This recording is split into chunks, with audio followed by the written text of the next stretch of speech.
with Leto travelling from Athens to Crete, from on. Lemnos to Samnos, with none willing to take her in for the fear of upsetting the queen of the gods. Only the island of Delos was willing to offer Leto refuge, but she was still unable to deliver her children, as Hera, still scheming against her, had trapped Eileithyia, the goddess of childbirth, on Mount Olympus, preventing any births from taking place. After 9 days and nights of agonizing labour, the other goddesses would take pity on Leto, retrieving Eileithyia from Olympus, and finally allowing her to give birth. Leto would name one child Apollo and the other Artemis, the god of archery and the goddess of the hunt, who would grow up to become fully fledged gods of Olympus. Upon the birth of the twins, towns and cities across the known world would arrange great parties in their honour, with the city of Thebes hosting the greatest celebrations of all. Yet of all the city's inhabitants, only one would not take part in the festivities: Queen Niobe, whose beauty was matched only by her arrogance.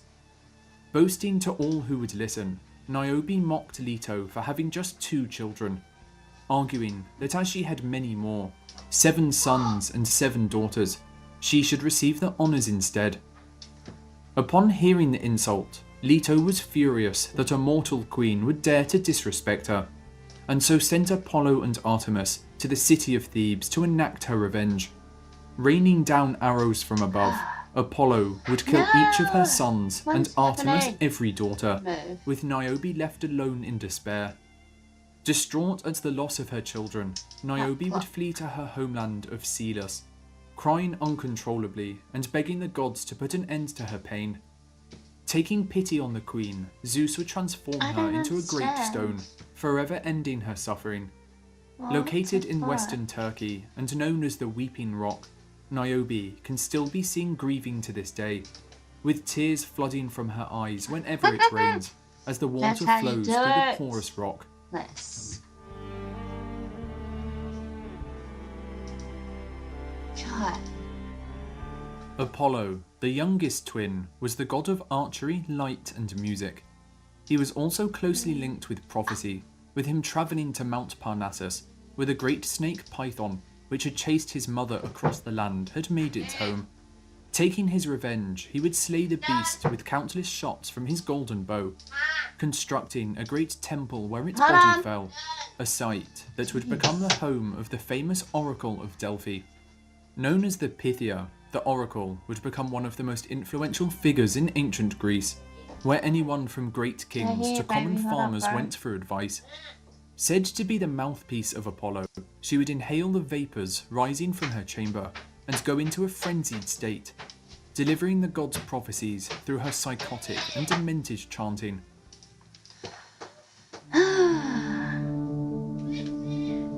Why? What the fuck? Following his great victory over Python, a beast he had killed with over 1,000 arrows, Apollo was filled with pride, declaring himself the greatest archer to have ever lived. So proud was Apollo that when he saw Eros, the youthful god of love, holding his own bow and set of arrows, Apollo would laugh at the child, declaring that he was unfit to even wield such a weapon. Filled with rage, Eros would swear revenge against Apollo, promising to show him the full extent and true power of his bow. Following Apollo to the river Peneus, Eros would soon spot the river's daughter, the beautiful Daphne, sitting upon the shore.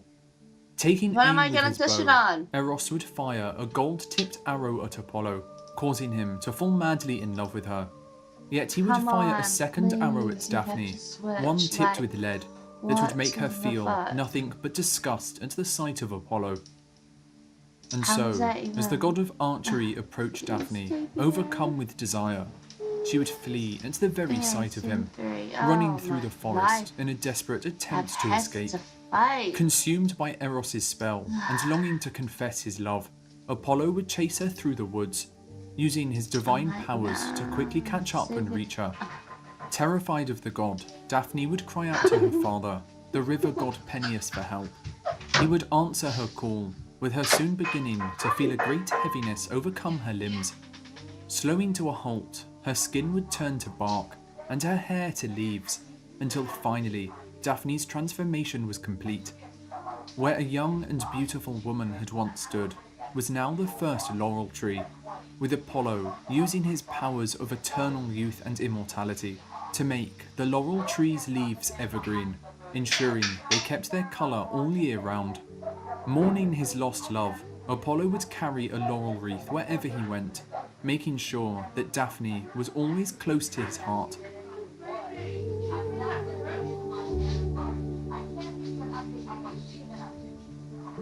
Apollo's most important child would be Asclepius, a famous physician who was so skilled that he was able to bring the dead back to life. But this would draw the wrath of Hades, as these resurrections destroyed the balance of nature and deprived the underworld of new souls. To restore the natural order, Zeus would kill Asclepius with a thunderbolt. Yet, at the pleading of Apollo, Zeus would later resurrect him, with Asclepius becoming the god of healing and medicine. Asclepius would later father Hygeia, the goddess of cleanliness, from whom we derive the word hygiene.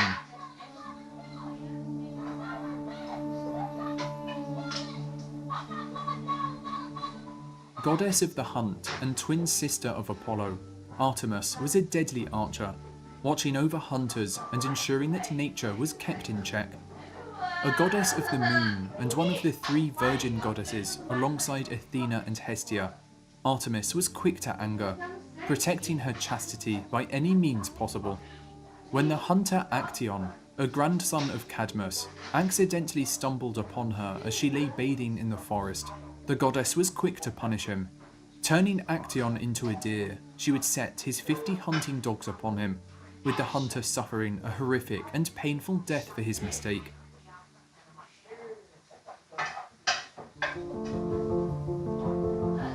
Poseidon, brother of Zeus, ruled the seas from his magnificent palace beneath the waves. Known as the Earthshaker, Poseidon would create all earthquakes, travelling across the oceans in his golden chariot, with him stirring and calming the waters with his famous trident.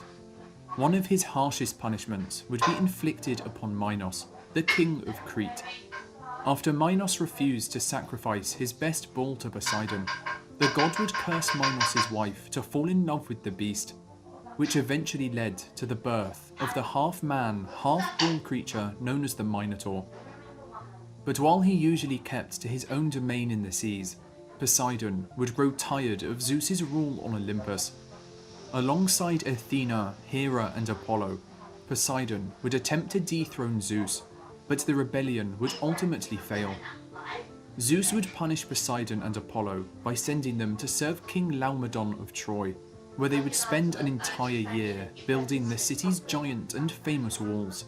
Walls that would later have to withstand the force of Greece's mightiest armies during the Trojan War. Athena, the goddess of war and wisdom and the child of Zeus and Metis, was known for her love of strategists and cunning heroes, helping many of them on their great quests. But she was also a proud goddess, and to stake her claim on the world, she decided to compete for patronage of a great city in eastern Greece, which was yet to be named. Competing against her uncle Poseidon, the two would attempt to give the city the best gift. Poseidon would strike the ground with his trident, making a stream of water rise up for all to see. But as the water was salty, it could not be used to tend the land, with the city's inhabitants unimpressed. But Athena, wanting to gift the city something they had never seen before, would place the palm of her hand on the earth, with the first olive tree emerging. Not only would it feed the people of the land, but it would also have many uses, with the oil it produced used in cooking, medicine, perfume, candles and athletics, bringing numerous benefits to the ancient world. With Poseidon hanging his head in shame, the gods would deem Athena victorious, with the city taking her name and becoming known as Athens, the capital of Greece, and one of the most important cities of its era.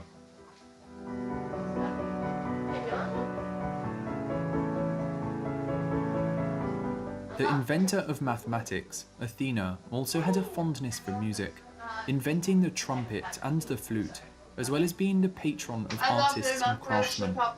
She was particularly proud of her skill in weaving, although this would bring her into conflict with a young girl from Libya named Arachne. Highly skilled in the craft, Arachne would boast she was the greatest weaver to ever live, challenging Athena to a competition. They would each produce a tapestry of the gods, with the person that demonstrated the most skill being crowned victorious. The two would weave furiously for hours, until finally both pieces were complete. But to Athena's surprise, Arachne's was far better than her own. Furious, she struck Arachne on the head again and again until she dropped to the floor. But rather than kill her, Athena transformed the girl into the first spider, where she would use her talents to weave beautiful webs, with the creatures known as arachnids taking her name. If you, unlike Arachne, want to avoid Athena's wrath, make sure you subscribe. And if you're feeling very generous, we've just launched a new feature called Super Thanks, where you can help support the channel and get your message highlighted for us and others to see. Aphrodite, the goddess of love and beauty, was born from the genitals of Uranus, making her the oldest of the Olympians. A mischievous god, she would use her powers for her own amusement, making Zeus sleep with mortal women so he would have to face the anger of Hera. Responsible for sexual attraction in both mortals and the gods alike, she would often be accompanied by Eros, known to the Romans as Cupid, whose arrows could charm any creature, with the two striking love into the hearts of unsuspecting mortals across the world.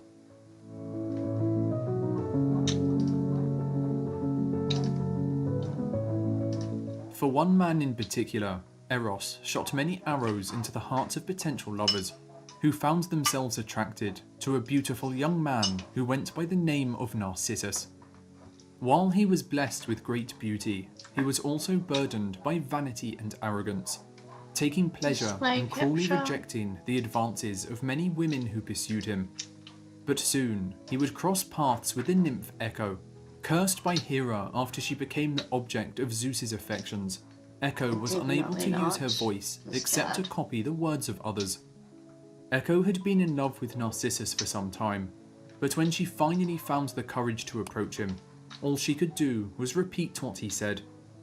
Unamused, Narcissus would cruelly reject her too, and in doing so would crush her spirit. In her grief, she would slowly waste away until only her voice remained. A voice that can still be heard today as Echo repeats our words back to us. But Echo would not go unavenged, as Nemesis, the goddess of vengeance, had been watching. When Narcissus next bent down to drink from a lake, he would finally find the one he truly loved. Yet it was not a woman, but instead his own reflection.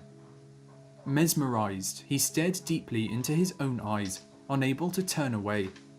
For weeks he stayed by the pool, gazing at his own reflection, until finally he could endure it no more. Realizing he would never be with anyone as beautiful as himself, he would take a dagger and plunge it into his heart. From where his blood touched the earth would bloom a beautiful flower, the first Narcissus, with the word narcissist stemming from his story.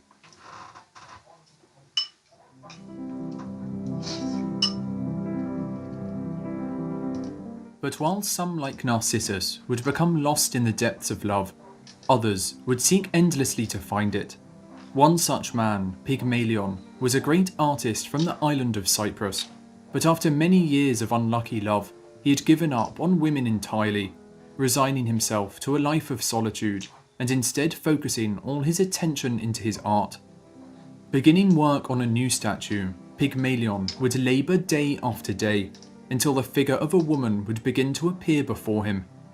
Working harder than he ever had done before, Pygmalion would spend hours chiselling the most intricate details into his woman of stone, shaping her slender face and carving out each lock of hair, until finally his masterpiece was complete. As he stepped back to admire his work, Pygmalion was struck by the beauty of his creation. Never before had he seen a more perfect statue, nor even a real woman who could match what he saw before him. Spending hours holding the statue's stone hands and kissing its cold and lifeless lips, Pygmalion would grow ever sadder and more lonely as he realised that he would never find a woman he loved more than the one he had carved from stone. Spending night after night in the workshop, Pygmalion would pray to the gods to bless him with a woman as perfect as his statue. But as he prayed, the stone figure behind him would begin to transform. Its cold and lifeless hair would begin to turn into long and flowing locks, while its grey and cracked skin would soften and become warm to the touch. Looking up in surprise, Pygmalion would be shocked to see a face smiling back at him, not one of stone, but one of flesh and blood. Always happy to help those seeking love, Aphrodite had answered his prayers, with the once lifeless statue introducing herself as Galatea, before stepping down from her pedestal and embracing Pygmalion with open arms, his years of loneliness and isolation finally over.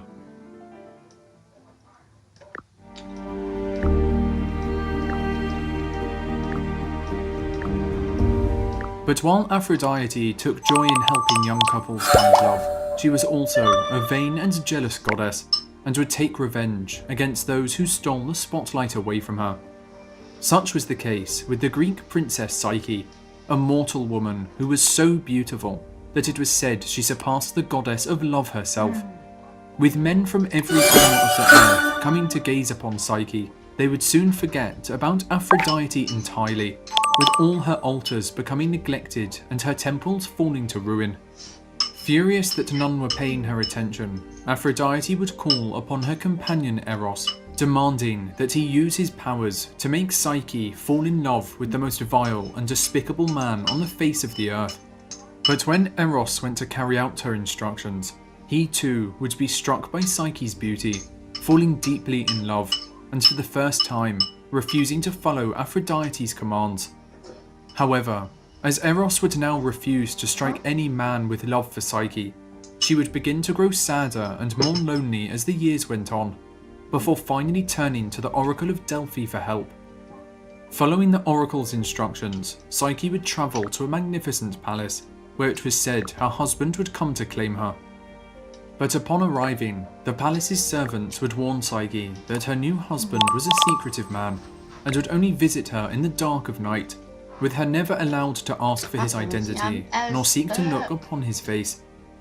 Overjoyed with her new life, Psyche would spend every day in the palace's beautiful gardens. But one day, Psyche would be overcome by her curiosity, taking an oil lamp and lighting it in the early hours of the morning. Looking down, she would be overcome with joy, as her husband was none other than Eros, the young and handsome god of love. However, in her excitement, Psyche would lose her grip on the lamp, with the hot oil falling down onto Eros' shoulder, causing the god to wake up in a fright. Disappointed that Psyche had failed to keep her trust in him, Eros would tell her that the marriage was over, before flying back to Mount Olympus. Distraught at the loss of her husband, Psyche would visit Aphrodite, begging the goddess for a chance to see Eros once again. But Aphrodite had not forgotten her hatred for the girl who had stolen the world's attention away from her. And so, when Psyche arrived to beg at the foot of her throne, Aphrodite would laugh in delight, setting the girl an impossible task. If she wanted to see her husband again, Psyche would have to travel to the underworld and ask Persephone, the queen of the dead, to place a fragment of her beauty within a golden box. Travelling to the underworld, Psyche would come to the river Styx, and after paying Charon's fee, would be ferried across its dark and haunting waters. Arriving in the throne room of Hades and Persephone, Psyche would approach the queen of the dead, who was happy to give her assistance, placing a fragment of her beauty within the golden box. But as Psyche began the trip back to Olympus, she would be overwhelmed by curiosity once again, lifting up the lid of the golden box and taking a look at the fragment of Persephone's beauty contained within. But such things were not meant for mortal eyes, with Psyche falling to the ground and being enveloped by a dark and endless sleep. It was at this moment that Eros, moved by the length Psyche had gone to find him, would fly down to earth and use one of his arrows to save her from the grip of eternal sleep. Returning to Olympus, Zeus would arrange for them a great wedding celebration, where he would grant Psyche the gift of immortality. And so it was that Psyche, whose name means soul, would become a goddess. In her union with Eros, love and soul would now be forever linked, with their child Hedone, the goddess of pleasure, bringing joy to mortals across the earth.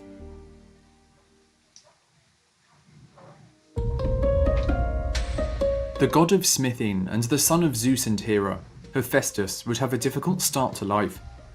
He was born lame, and so his mother Hera, after seeing the deformity, decided to throw him off Olympus into the sea to drown. Surviving the fall, Hephaestus would later return to the home of the gods and take his revenge, crafting a golden throne for Hera that would not allow her to stand back up once she sat upon it. It would only be through the intervention of Zeus that Hera would escape, with the king of the gods securing her release in exchange for gifting Hephaestus the goddess Aphrodite, the most beautiful Olympian, as his wife. Hephaestus would become a great inventor and fashioned many of the palaces on Olympus, as well as the equipment of the gods, with Athena's breastplate, Hermes' winged helmet and sandals, as well as Helios's chariot, all being crafted in his legendary forge. Some of his most famous work would be the bow and arrow of Eros, as well as the magnificent armour and shield of Achilles, with Hephaestus's creations aiding the greatest heroes of Greek mythology. To the Romans, he was known as Vulcan, the god of fire, who would forge his creations from a workshop beneath Sicily's Mount Etna, with it being said that the smoke and lava emitted by the volcano came from Vulcan's great forge beneath the surface. For banging. Ares, the god of war, delighted in battle and took pleasure in the slaughter of men and the sacking of towns. He was hated by mortals and gods alike, as he represented unrestrained rage, cruelty and bloodshed, with the gods playing tricks on him for their own amusement. Ares had a long-term affair with Aphrodite, the wife of Hephaestus, with the two sleeping together whenever her husband was away. When Hephaestus found out, he was furious, and decided to forge an invisible net to hang over his bed. When Ares came to lie with Aphrodite again, the two would be trapped naked beneath the net, unable to move, with all the gods of Olympus called out to sea. Laughter would ring out throughout the heavens, with the humiliation only coming to an end when Poseidon took pity and decided to set them free.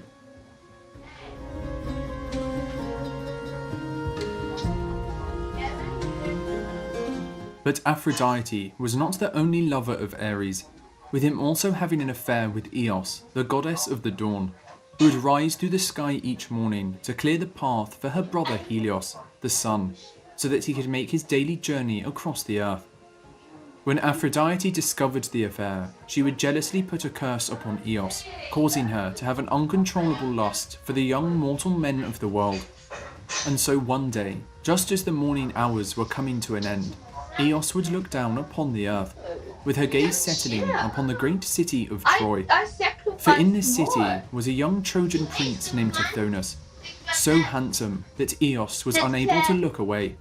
Descending to earth, Eos would introduce herself to the prince, with the two soon falling in love. At the end of each morning, when her duties were complete, Eos would travel down to Troy and meet with her beloved prince.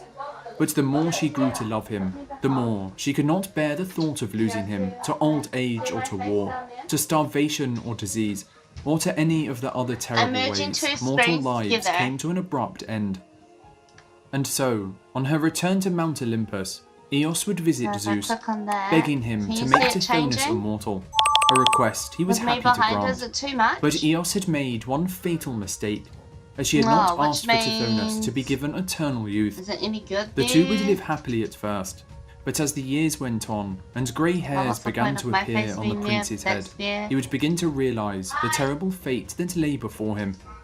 By the time a century had passed, Tithonus would find himself crushed under the unbearable weight of age, his limbs no longer working and his mind having deteriorated. But as much as he wished for death, he knew it would never come. With sadness in her heart, Eos would take Tithonus' fragile body and lock it away in a grand chamber, where he would be safe from the outside world.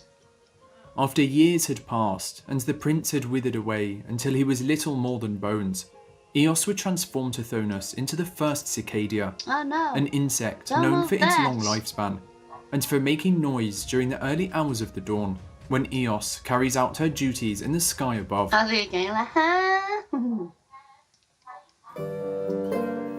Hermes, the messenger god and patron of thieves, was known as a trickster amongst the gods, often teasing and annoying his fellow divinities. When he came of age, he assumed the role of messenger, travelling with a golden rod as a mark of his authority. Aided by his winged helmet and sandals, he would use them to fly around and deliver messages, frequently travelling between Olympus and the underworld. Here, he would help Hades, acting as a shepherd for the souls of the dead, guiding them as they made their way to the afterlife.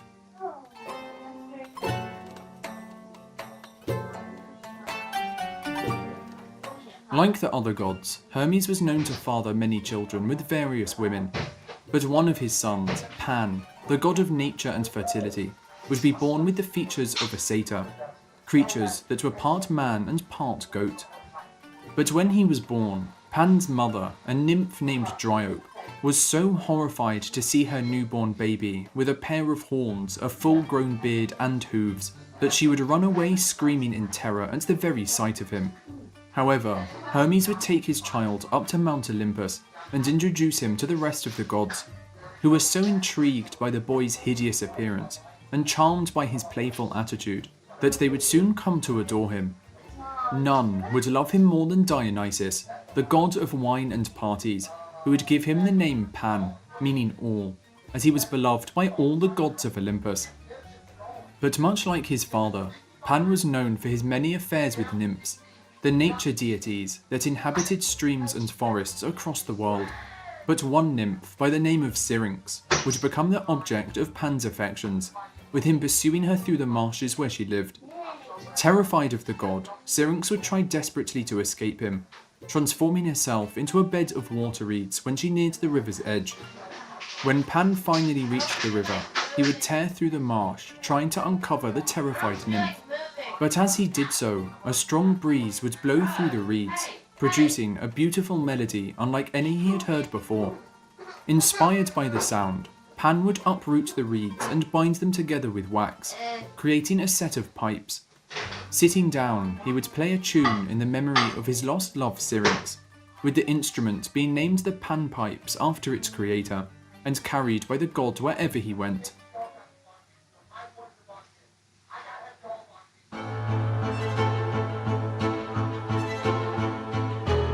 The god of wine and parties, Dionysus would have an unusual birth when his mother Semele asked Zeus to appear before her in his true form, the sight of which would cause her to die of terror. Taking the infant that was growing inside her, Zeus would place it in his thigh until the baby was fully grown, with Dionysus being born a few months later. Becoming one of the most loved gods in Greece, Dionysus would be seen as a symbol of pleasure, with his followers engaging in mass drinking, crazed dancing and lovemaking. Known as the Liberator, Dionysus would create a new drink called wine, which helped his followers stem their pain, while also bringing them joy and euphoria.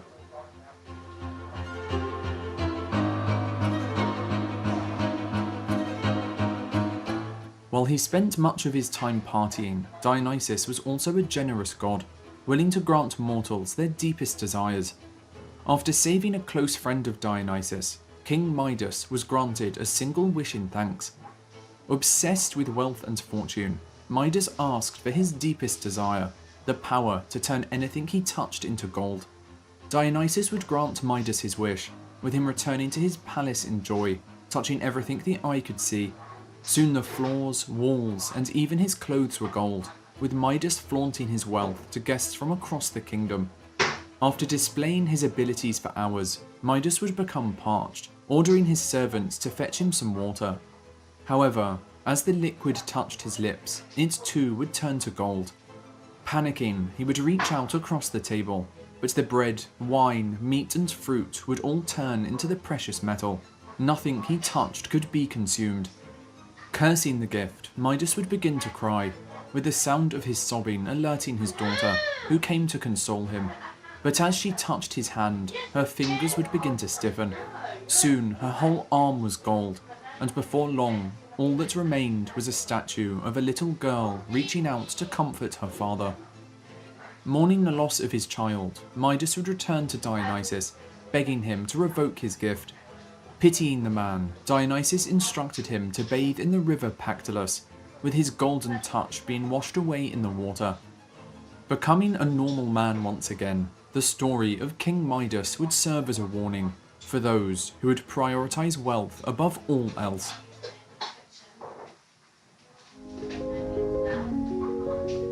One of the 12 Olympians and the sister of Zeus, Demeter was the goddess of farming, ensuring that the harvest was rich and that the land remained fertile. Under her watch, the fields knew no decay, with the earth consumed in an endless spring. But there was one thing she prized above all else, her daughter Persephone. However, Persephone had another admirer, with Hades taking a keen interest in her. One day, while she was strolling through a meadow, a beautiful flower would bloom before her, a narcissus, something she had never seen before. But when Persephone reached down to pluck it, the earth would break open and swallow her, with Hades dragging Persephone down into the underworld, where she would be forced to marry him. Distraught at her daughter's disappearance, Demeter would search for 9 days and nights, until the sun god Helios revealed her captor's identity. Demeter would lock herself away for an entire year, refusing to return until Persephone was released. But without the goddess of farming, the world entered into a great famine, with the fields turning barren. It was only now, with humanity on the brink of starvation, that Zeus was forced to intervene, ordering Hades to return Persephone to her mother. Although Hades would agree, before she left, he fed Persephone the food of the dead, a single pomegranate seed, binding her to the underworld for eternity. In order to save humanity, Zeus was forced to make a compromise. For 9 months of each year, Persephone would return to live with her mother on Olympus, with Demeter's joy causing nature to bloom across the earth. However, for the final 3 months, Persephone would return to Hades in the underworld, a period we now call winter, with Demeter's grief at the absence of her daughter, causing the plants to die and the world to freeze over. And so it was that the seasons began.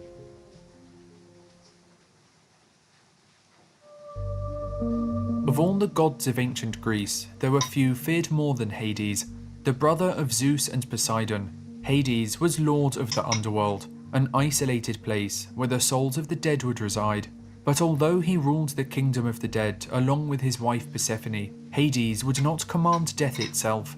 Instead, that power lay with Thanatos, who would claim the souls of mortals when they died, with Hermes the messenger god, then guiding the souls to the shores of the underworld. Waiting at the shore would be the eternal ferryman Charon, who was the only one able to guide the deceased across the deadly river Styx, a giant waterway that separated the earth from the underworld. Only those who had coins placed under their tongue when buried were able to pay Charon's fee, with those who could not afford the journey, destined to wander the shores of the river Styx for 100 years before they were allowed to cross. Having travelled along the river Styx, the souls would pass the White Rock before arriving at the giant adamantine gates of the underworld, where Cerberus, the 3-headed dog, stood guard, ready to devour intruders or those trying to escape. Resuming their journey and coming ashore, the souls would be directed towards the court of the underworld, where 3 judges would decide their fate. The judges would examine each soul, looking through every action they had made while alive. For those who had not angered the gods, a tranquil place lay before them, but for those who had, an eternity of misery and suffering awaited. After a judgment was reached, the souls would be directed along one of 3 paths, either to the fields of Asphodel, the eternal paradise of Elysium, or to the deepest depths of Hades' realm, Tartarus, a place of scalding fire. The fields of Asphodel were a peaceful place for those who did not achieve anything notable in life, good or evil. It would be here that most souls were sent, and after 1,000 years had passed and their time had finally come to an end, each person would drink from the river Lethe, whose waters would wipe away their memory. Born anew, each soul having forgotten their previous life, would be reincarnated and return to the earth, starting the eternal cycle once more. The second path, however, would lead to Elysium, a paradise of eternal bliss, where the souls of heroes, demigods, and especially good mortals would reside. Those sent here were loved by the gods and could experience all of life's pleasures, with parties, feasts, and hunting consuming much of their time. Each soul would be given the option to return to Earth, but most would choose to stay and not have to endure once again the hardships of life. Within Elysium, but across the shore, lay the Isle of the Blessed, reserved only for the greatest of heroes, with Helen of Troy, Achilles, and Odysseus, all residing there for eternity. The third and last path would lead to Tartarus, the deepest depths of the underworld, reserved only for the worst of criminals and those who had offended the gods. It would be here that Cronus and the other titans would reside, looking on for eternity as new souls entered the realm of the damned. This would be the only place Hades would become involved, with the god himself designing and overseeing each soul's punishment based on their previous crimes.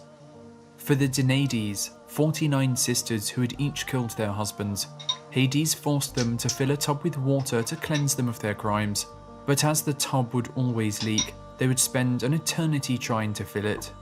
Ixion, the first man to murder a family member and who had grown lustful for Zeus's wife, would be bound to a wheel of fire that would spin for the rest of time, whereas Tantalus, a man who had killed his son and stolen from Zeus, was cursed to eternal hunger and thirst. He would stand in a pool of water with the branches of a fruit tree hanging above him. However, as he went to quench his thirst, the water would recede, and as he went to eat, the branches would rise out of reach, forever leaving him in a state of agony. But of all the punishments, the most famous would be given to Sisyphus. Having cheated death multiple times, Sisyphus would pay the ultimate price for tricking the gods. Every day he was to roll a boulder up a steep hill, only to have it slip from his grasp as he neared the peak. Having to start over again and again, Sisyphus would suffer his punishment for the rest of time. Although Hades would have complete control over the underworld, his realm was so vast that he had to enlist the help of the Furies to carry out his punishments. But they would not only be confined to the realm of the dead. The murder of a family member was considered so terrible in Greek society that even those still alive could not escape Hades' wrath. They would be hunted down and tormented by the Furies, 3 sisters from the underworld who would not stop until they had avenged the dead and driven their target insane. It would be the underworld they called home, resting here before their everlasting torment of the human soul began once again. Travelling across the underworld would also lay the Fields of Mourning, a resting place for those who had spent their life pursuing love, only to be rejected. The anguish they felt would condemn them to this dark and haunting forest, where they would forever mourn the love they never had. In the far corner of the underworld lay the Land of Dreams, an island only accessible to the gods of Olympus. Ruling over the island would be Morpheus, the god of dreams, who each night when all were asleep would, alongside his 2 brothers, control the dreams of not only mortals but the gods too, either granting them pleasant visions of the future or haunting them with the worst of nightmares. So powerful was Morpheus over the unconscious mind that he would be used to name the drug morphine, a pain medication renowned for sending its users to sleep. The true seat of power, however, did not rest in the Land of Dreams, for the underworld had only one ruler, the mighty Hades, who lived in a grand palace deep within the earth. Hidden away on an island engulfed by fire, those who searched for his home without an invitation would become lost in the dark and winding halls of the dead.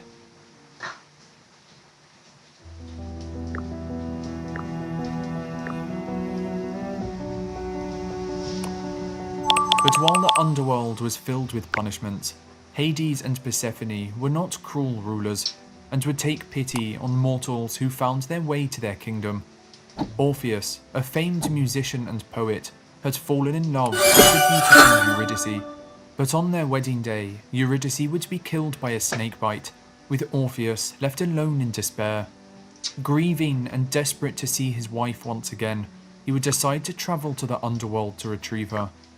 Arriving at the river Styx, he would take out his lyre and play a beautiful song for Charon, who was so moved that he ferried Orpheus across the water for free. Upon reaching the other side, he would be confronted by Cerberus, with the tune he played so sweet that the three-headed dog would be lulled into a deep sleep. Finally, he would reach the palace of Hades and Persephone, playing for them a song about his lost love Eurydice. With tears welling in his eyes, Hades would take pity on Orpheus and agree to release her soul, but only on the condition that Orpheus refrain from laying his eyes upon her until they were both out of the underworld. Overjoyed, Orpheus would agree and began to lead his bride through the dark and winding halls of the dead. But as he neared the surface and the daylight shone upon his face, he would be overcome by excitement, turning around to look at his wife. But Orpheus had not yet completed the journey, and so, as his eyes fell upon her, Eurydice would be dragged back down into the realm of death, never to return. It was a lesson to all Greeks in the virtues of patience and restraint, for if Orpheus had resisted temptation when his goal was so close, Eurydice, the love of his life, would have been with him once again.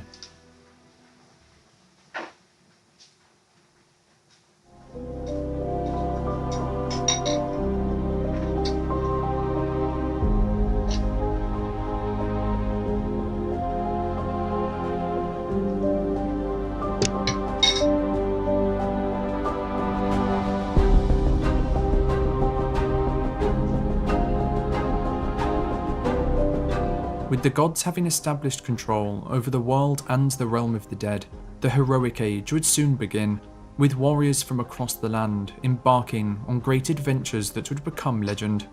The first in this generation of heroes would be Cadmus.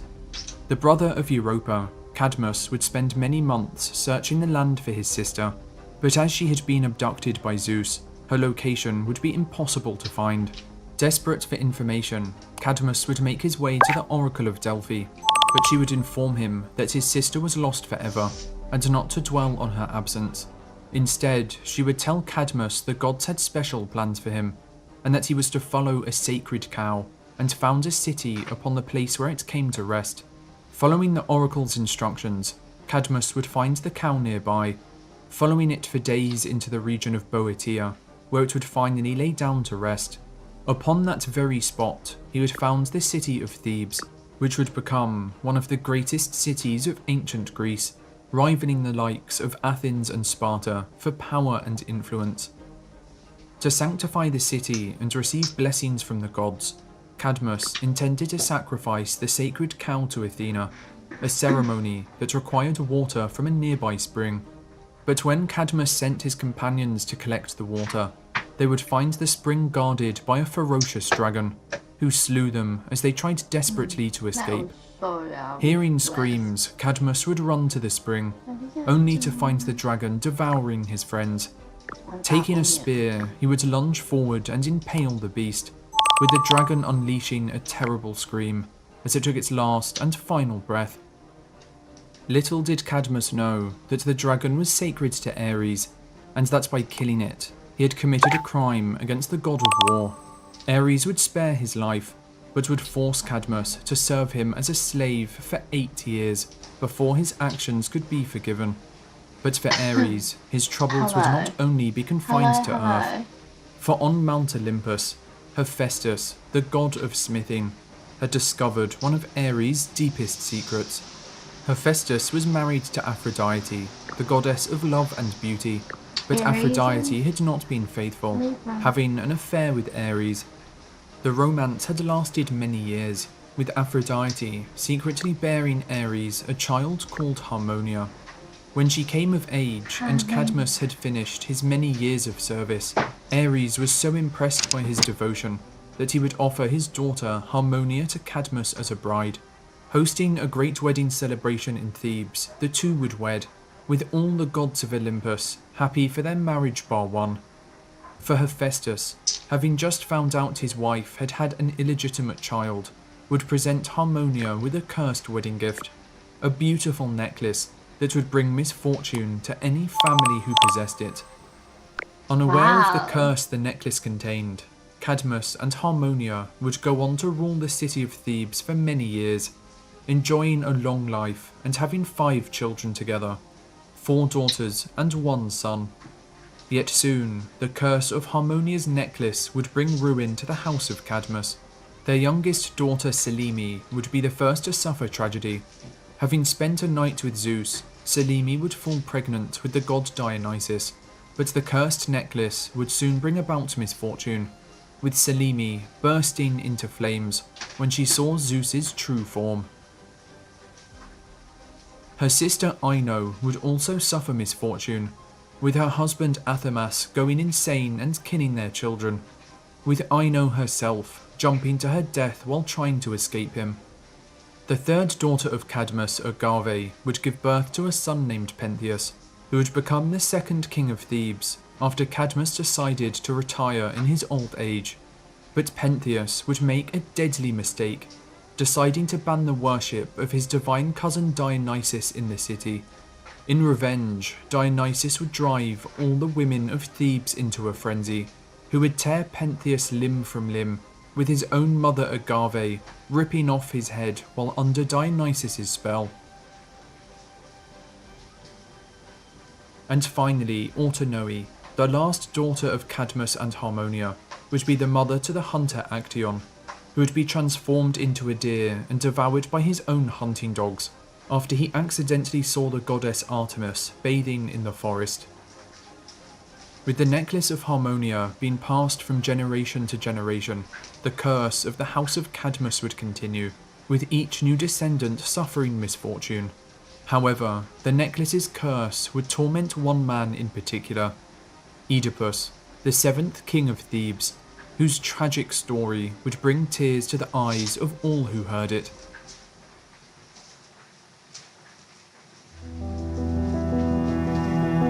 The son of King Laius and Queen Jocasta of Thebes, Oedipus would face hardship from the very beginning of his life. His father Laius, the city's 6th king, had consulted the Oracle of Delphi about the future of his lineage, but the prophecy he received would not be to his liking, as it was foretold that he would die at the hands of his son. And so, when his first son was born, Laius would bind his feet, hanging the boy on the branch of a tree to die. But a shepherd would soon stumble across the helpless child, retrieving him from the tree and taking him home to safety. As the child's ankles had been damaged, he would name the infant Oedipus, meaning swollen foot. Wanting the best for the child, the shepherd would deliver Oedipus to the king and queen of Corinth, good people who could not conceive a child of their own. Oedipus would experience a happy upbringing in Corinth, but as he reached manhood, he would begin to wonder about his true parentage. Making his way to the Oracle of Delphi, he would ask who his true parents were. In reply, the oracle only warned him to stay away from his homeland, otherwise he was destined to kill his father and marry his mother. Horrified by the prophecy and believing that it referred to his foster parents, the king and queen of Corinth, Oedipus vowed never again to return to the city. Instead, he would travel to Thebes, which, unknown to Oedipus, was the true land of his birth. On the road to Thebes, Oedipus would come to a narrow junction where a large chariot blocked his way. But the chariot's passenger, an impatient man, would speed past Oedipus, knocking him off the road while hitting him on the head with a stick. Furious, Oedipus would chase after the chariot, killing all those on board, including the elderly man who had struck him. Unknown to Oedipus, he had already begun to fulfill the prophecy, as the old man lying dead at his feet was none other than his true father, King Laius. Continuing his journey, Oedipus would reach the gates of Thebes, only to discover that the city was plagued by a monster, the Sphinx, sent there by Hera to punish the city for the crimes of its kings. With the head of a woman, the body of a lion and the wings of a bird, the Sphinx would ask anyone wishing to enter or leave the city a simple riddle. What animal has 4 legs in the morning, 2 at noon, and 3 in the evening? None yet had solved the riddle, and those who failed would be killed and eaten by the Sphinx. The rulers of Thebes were so desperate to get rid of the creature that they offered the throne to anyone who could kill it. Approaching the monster, Oedipus would be asked the riddle, with the Sphinx eagerly waiting for yet another kill.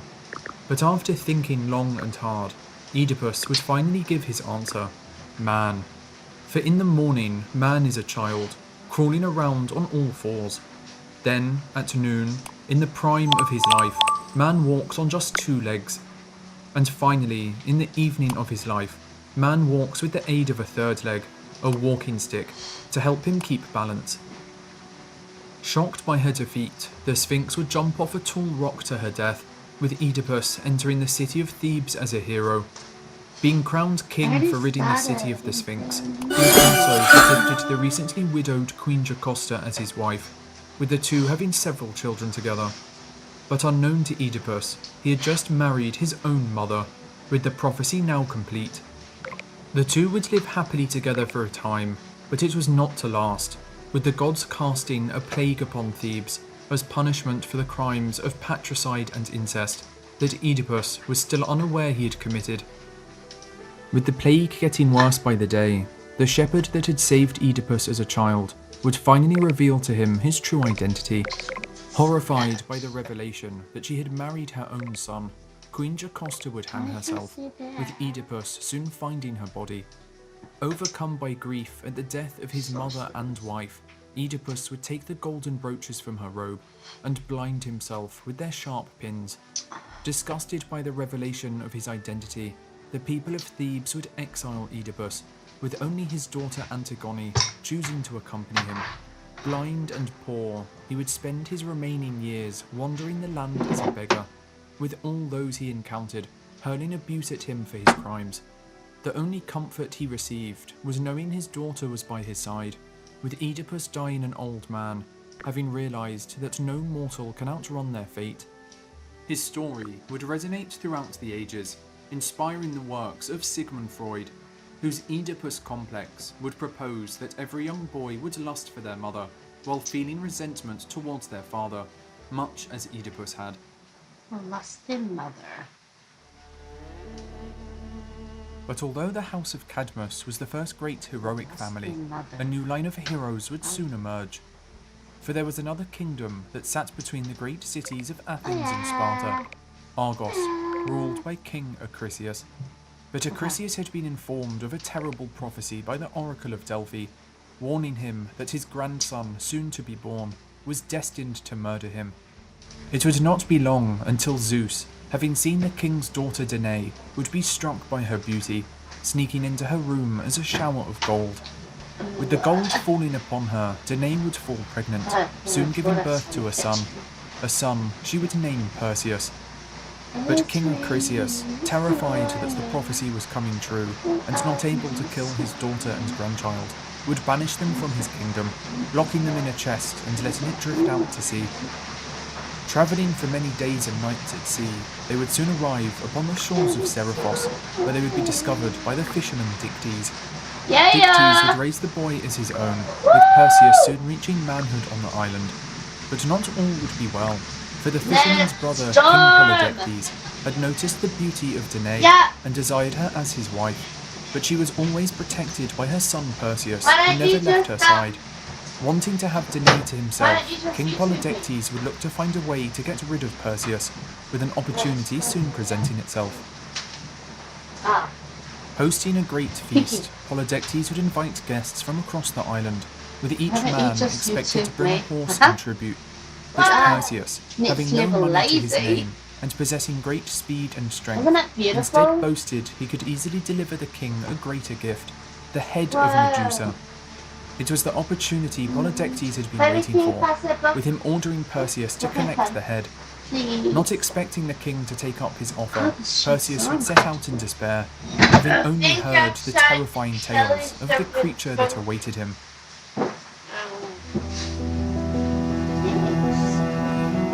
But Medusa had not always been a terrifying creature. The daughter of the sea gods Phorcys and Ceto, Medusa was one of 3 sisters, renowned for their unrivaled beauty. The only mortal sister, Medusa would also be the most beautiful, with any man that set eyes on her immediately falling in love. But despite this, Medusa would dedicate her life to Athena, the goddess of war and wisdom, taking a vow of celibacy so she could serve as her priestess. However, one day while she was walking by the sea, the god Poseidon would be struck by her beauty, following her back to Athena's temple, where he would force himself upon her. Furious at the act performed in her sacred temple, and not able to turn her rage upon her powerful uncle Poseidon, Athena would instead place the blame upon Medusa for allowing herself to be defiled and breaking her vow of celibacy. Wielding the power of the gods, she would curse Medusa, distorting her once beautiful features into a hideous visage. Where her long and flowing hair had once been was now a tangled web of snakes, and where her eyes had once seduced any man would now turn those who looked upon them to stone. But Medusa's sisters who came to her defence would not escape Athena's wrath, with each of them transforming into hideous creatures, with the three sisters becoming known as the Gorgons. Exiled from their homeland, the three sisters would find a new home in North Africa, but their troubles would soon continue, as warriors from across the world would come to hunt them for sport. As the years went on and their loneliness continued, the hate they felt for the outside world would begin to grow, with Medusa and her sisters killing any who came near.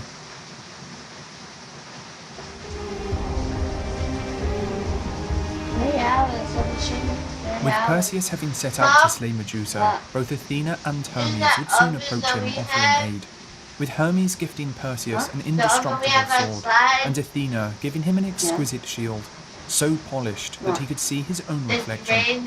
Knowing he would need more items to defeat Medusa, Perseus would next seek the help of the nymphs, forest deities that tended to the garden of the Hesperides. Soon finding the nymphs, Perseus would ask for their assistance, with them gifting him a pair of winged sandals, Hades' hat of invisibility, and an enchanted bag which could safely contain Medusa's head. Following the nymph's directions, he would use his winged sandals to fly to North Africa, where Medusa's cave was located. Sneaking into the cave, Perseus soon came across Medusa, sleeping amongst the stone corpses of her victims. Using the reflection in his shield, Perseus was careful not to look directly at her, with her gaze able to turn any man to stone. Seeing only her reflection, he would draw his sword and swiftly cut off her head, being careful not to look at her eyes as he placed it inside the enchanted bag. But to Perseus' surprise, from Medusa's body would spring Pegasus, a beautiful winged horse, Poseidon's child, who had been growing inside her all this time. Mounting Pegasus, Perseus would fly out of the cave and begin the journey home to Greece.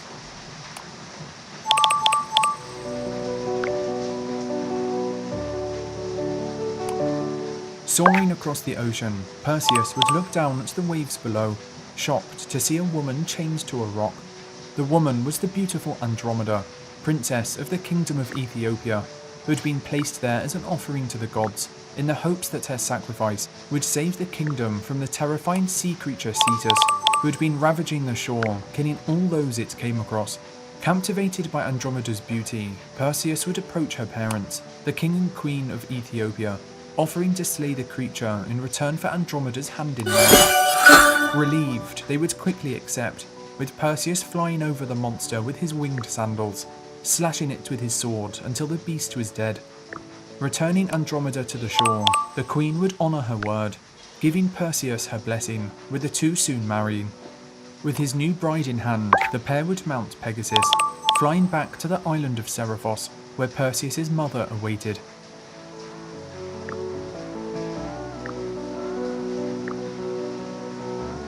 But things were not as Perseus had left them. His mother Danae had continued to reject the advances of the king, but without Perseus there to protect her, she was forced into hiding. Having seen that King Polydectes had turned to violence to gain his mother as a bride, Perseus would fly down to the palace in anger, with the king's guards drawing their swords. Taking Medusa's head from his bag, Perseus would hold it out before him, turning the soldiers to stone. Panicking, the king ran for his spear, but it was too late, with Perseus holding Medusa's head before him, forever immortalizing his terrified expression in stone. Finally reunited, Danae would embrace her son, thankful that she would no longer have to live in fear. Leaving the island behind them, Perseus, Andromeda and Danae would decide to return to Argos, the place of Perseus' birth, where his grandfather, Acrisius, still ruled as king. But before he left, Perseus would return his gifts to the gods, with Athena taking Medusa's severed head and placing it on her shield, a final punishment for her former priestess, with it remaining a symbol of Athena's dominance and power. Returning to Argos, Perseus was hailed as a hero for slaying Medusa, with all the townspeople encouraging him to join a local athletics tournament where he could compete against some of the strongest men in Greece. With the event underway and Perseus dominating the competition, it would soon be his turn to throw the discus. Spinning with all his might, Perseus would forget his own strength, with the discus flying off into the crowd, killing a member of the audience. Running over to the body, he discovered that it was none other than his grandfather, King Acrisius, lying dead on the floor, the discus having struck him on the head. And so, just as the prophecy had predicted so many years ago, King Acrisius had died at the hands of his grandson, a lesson that no mortal can run from their fate. But having shed the blood of a family member, something that was deeply frowned upon and considered one of the worst crimes in ancient Greek society, Perseus was no longer able to stay in Argos. Instead, he would found his own kingdom, Mycenae, north of Argos and west of Athens, which would soon become the most powerful city in Greece. Its great walls were constructed with massive boulders, too large for any man to lift alone, with Perseus enlisting the help of the mighty Cyclopses, whose craftsmanship was unrivaled. Ruling over the city, Perseus and Andromeda would have many children together, with their family's reign lasting for generations to come. But unknown to them, one of their descendants would become the most famous hero of them all. For the son of Zeus and Alcmene would be the great hero Heracles, whose famous 12 labours would echo throughout every corner of the world.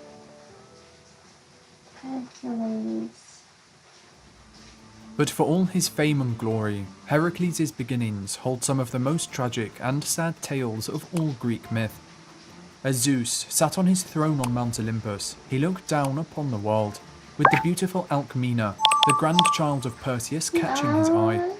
Descending to earth, Zeus would lay with Alcmena, with her soon falling pregnant with a son named Heracles, later known as Hercules to the Romans, with Zeus planning to make his son the next great king of Greece. But little did he know that his wife Hera, the queen of the gods, had been watching these events unfold. In the past she had sat idle, while Zeus had fathered many illegitimate children, but this time she had finally had enough. When Zeus swore an oath to give kingship to the next descendant of Perseus, thinking it would be his son Heracles, Hera saw an opportunity to get revenge on her husband. When Heracles was about to be born, she used her magic to delay the birth, while also speeding up the birth of another descendant of Perseus, a child called Eurystheus. As Eurystheus had been born just mere seconds before Heracles, he had become the next descendant of Perseus, with Zeus being forced to give him the kingship instead. While Zeus could do nothing about his son's lost kingdom, he did manage to get his own revenge on Hera. After Heracles was born, Zeus brought him up to Hera's bedchamber on Olympus. As she was sleeping, Zeus placed the infant on Hera's breast, where Heracles was able to feed on the goddess's milk, stealing some of her divine power for himself. Startled, Hera woke up and threw the baby off her chest, with her milk spraying across the heavens. This milk would settle out in space, becoming known as the Milky Way. Zeus chuckled to himself and brought Heracles back to Earth, placing him in a crib next to his mother. Back on Olympus, Hera was furious. This was too great an embarrassment for her to ignore, and so, in an attempt to kill Heracles, she sent 2 snakes into his crib. To her surprise, Heracles just giggled and grabbed a snake in each hand, strangling them with the strength he had just stolen from her. Hera looked down at this scene in rage, vowing to make Heracles' life as difficult as possible.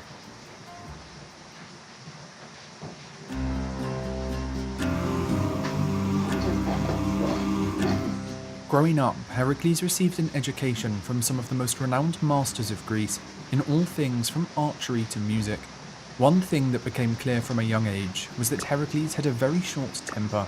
This, combined with his supernatural strength, made him dangerous to both his friends and enemies alike.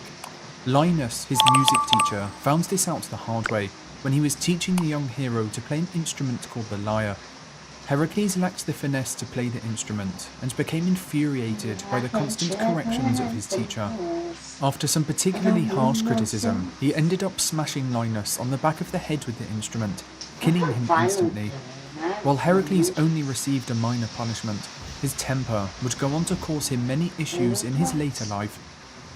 Upon reaching manhood, Heracles would marry the Theban princess Megaera, with the pair having 3 children together. However, Heracles' good fortune was not looked upon favourably by Hera, who still harboured resentment for her husband's illegitimate son. Not only was he now married, but he was also in line to become the next king of Thebes. Hera would now act on the vow she had taken all those years ago. Heracles' happiness could not continue. Heracles, completely oblivious to the scheming of Hera, came home one day to find his door broken down. Running inside, he found that his family were nowhere to be seen.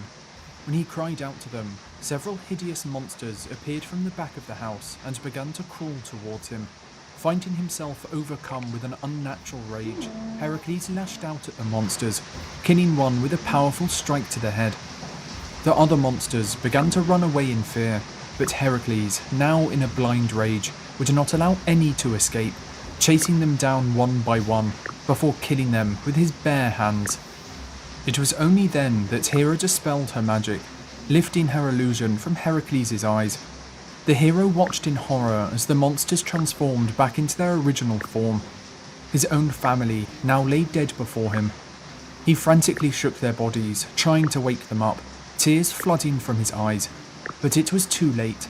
Hera's magic had done its job, and he would now forever live with the guilt of having murdered his own wife and children. As Heracles looked down at his blood-stained hands, he realised he would have to atone for his crimes.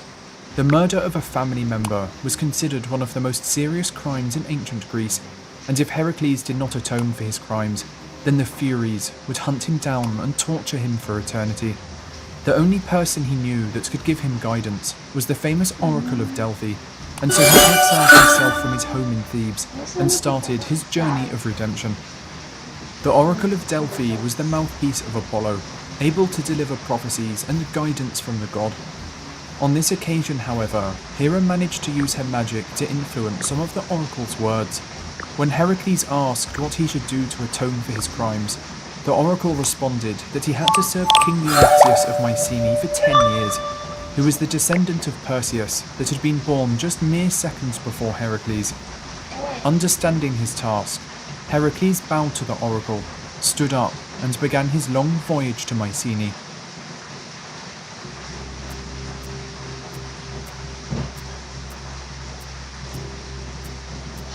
King Eurystheus had known of Heracles for some time and was deeply jealous of him. The two were cousins as they shared descent from Perseus. However, they were nothing alike. Heracles was strong and heroic, whereas Eurystheus was cowardly and weak, often sending others to fight his battles for him.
it into a club.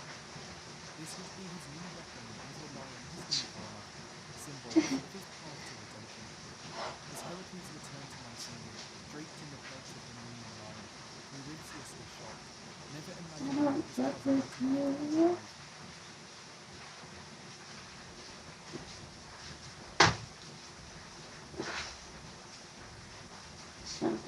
Second labor, Heracles was sent to the Herculean Hydra, and so he travelled to Lake Lerna and the city of Argos, where the famous water serpent had made its home.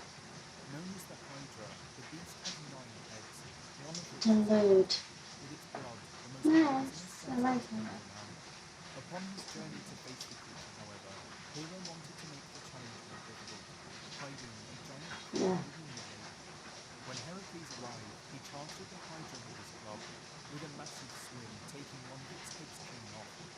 But to his horror, where one head had been, 2 new heads emerged in its place. Confused, Heracles began to cut off more heads, but this would only make the situation worse, as each time one head was removed, 2 more would spawn. As he was grappling with the beast, Hera's giant crab would jump out of the water, pinning Heracles to the ground. With the 2 monsters attacking him, Heracles was sure that his death was close. But as the Hydra moved towards him, an arrow flew out of the bushes and struck it in the side. Heracles turned around to see his nephew, Iolaus, aiming a bow at the monster. The boy had followed his uncle to the lake, hoping to help in any way he could. With the monsters distracted, Heracles reached for his club, swinging it with such force that it crushed the giant crab in a single blow. With Triton now by his side, as Heracles sliced off the head, Iolaus had then cauterized the bandages on it with a flaming torch, preventing one of the monsters from burning.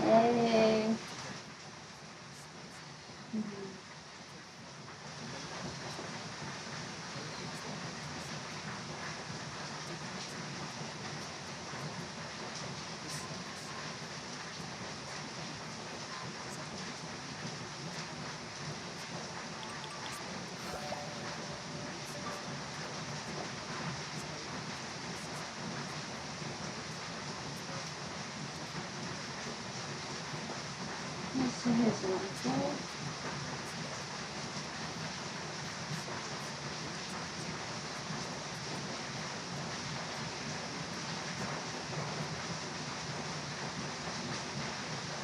Heracles was ordered to make a second attempt to capture the giant monster before killing it. Armed with his flaming torch, he took the second and almost impossible feat of lifting the head over the water. Heracles then set off to meet the second giant, the creature waiting in its prime position on the far side of the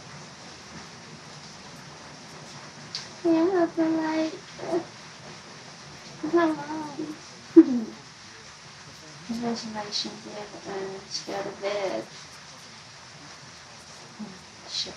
Heracles fighting for the boy for a whole year, before he finally arrived, just as his cousin had completed the task so easily, Heracles then quickly set Heracles free from the Hydra, to capture the ever-maddening boar. Instead, however, Eurystheus decided that he would return to Sparta to capture a mighty giant boar and take the lad from their home. Not thinking much of the task, Heracles set off immediately. Eager to celebrate his victory, he sent off Pheidias, the boar.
I'm sleeping all morning tomorrow.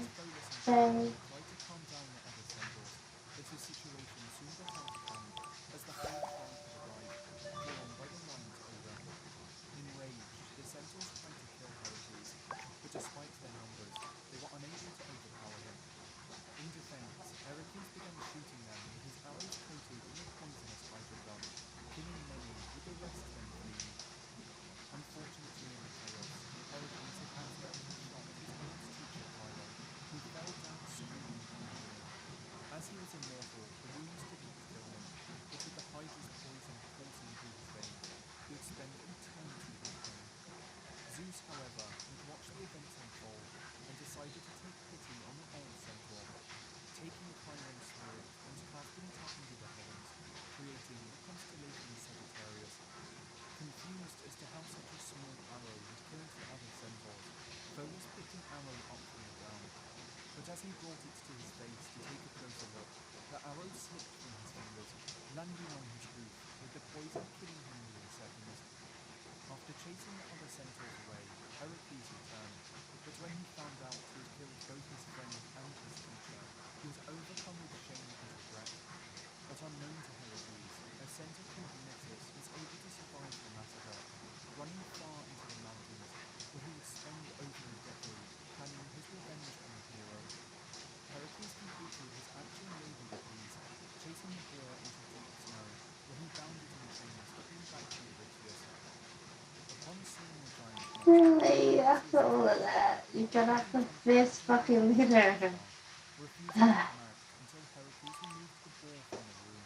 Heracles could barely hide his amusement, but did as he was told and set the boar free. King Eurystheus then crawled out of the jar in embarrassment and quickly sent Heracles off on his 5th labour.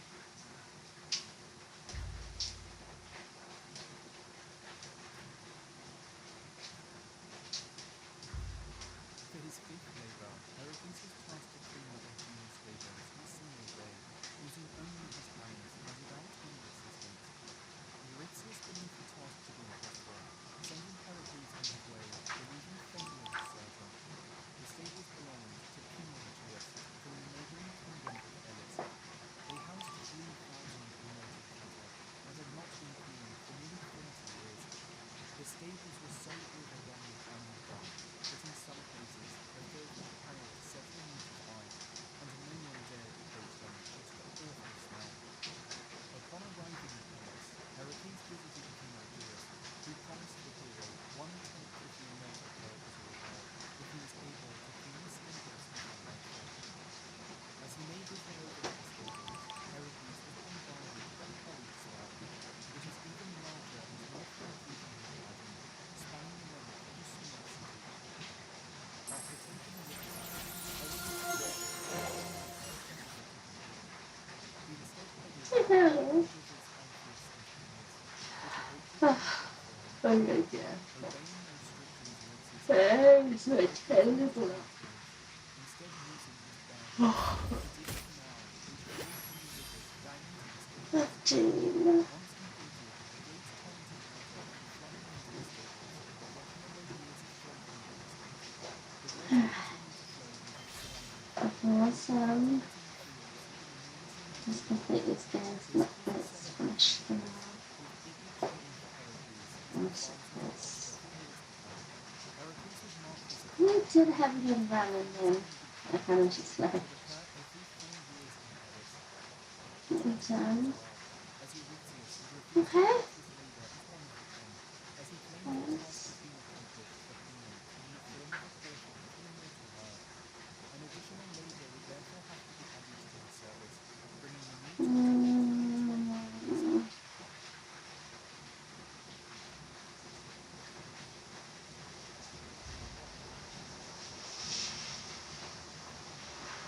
For his 6th Oh labour, yeah, Heracles getting was tasked with into driving away a flock of man-eating birds from one of his campfires. These birds were subject to plagues, colossal in size, capable of tearing through the tightest of armour. The birds were the size of herons and excreted poisonous droppings, rendering the surrounding area uninhabitable. Upon arriving, Heracles would find at hand a giant bronze reptile that had been placed in a firm cup with pure putrid perfume.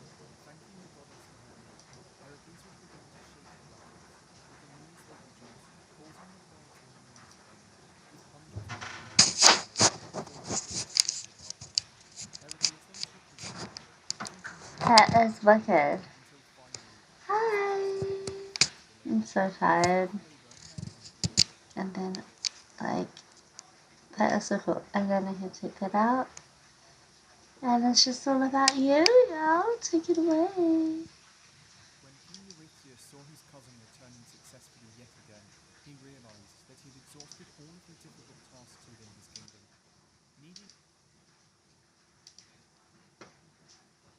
Wow, everything is shut off. Like, Would give him his next labor. holy moly.